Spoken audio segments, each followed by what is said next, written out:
Kabi-kabilang paglilikas at rescue operation naman ang ikinasa sa mga probinsya. Sa gitna pa rin ng epekto ng habagat. Kabilang diyan ang mga binaha, inanod ng ilog at nasa tumaob na bangka. Nakatutok si Rafi Tima.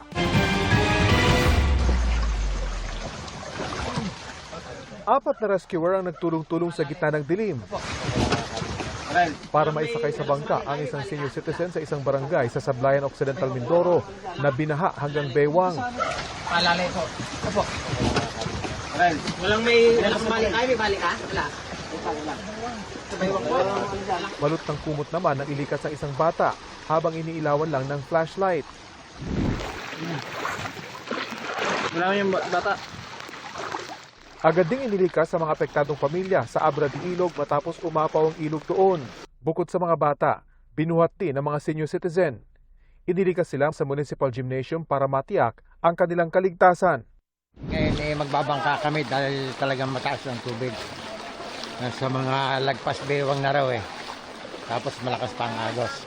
Sa Lian, Batangas naman, kinailangan gumamit ng bangka sa isang barangay na abot bewang ang baha dahil sa umapaw na ilog.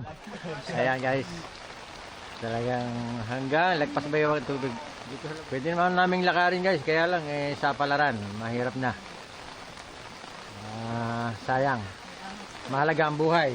Habang ang harap ng paralang ito sa Kalatagan, nagmistulang ilog, bumaha hanggang sa mga classroom.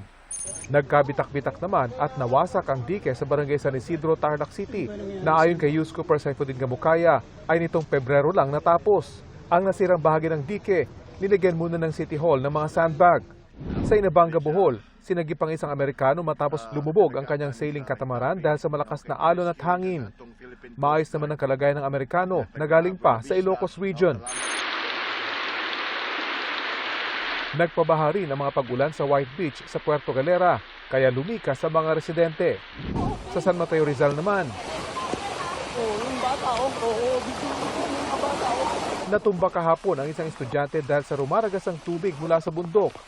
Tutulungan na sana siya ng isa pang estudyante, pero inanod siya, kaya hinabol pa.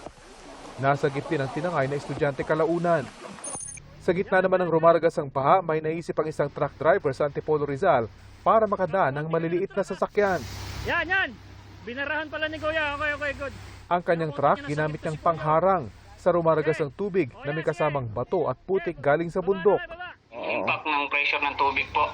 Mabawasan po. Sa truck niya muna yun tatama before sa mga motorista. 10 minutong humarang ang truck sa tubig bago ito umalis. Rafi Tima, nakatutok, 24 oras.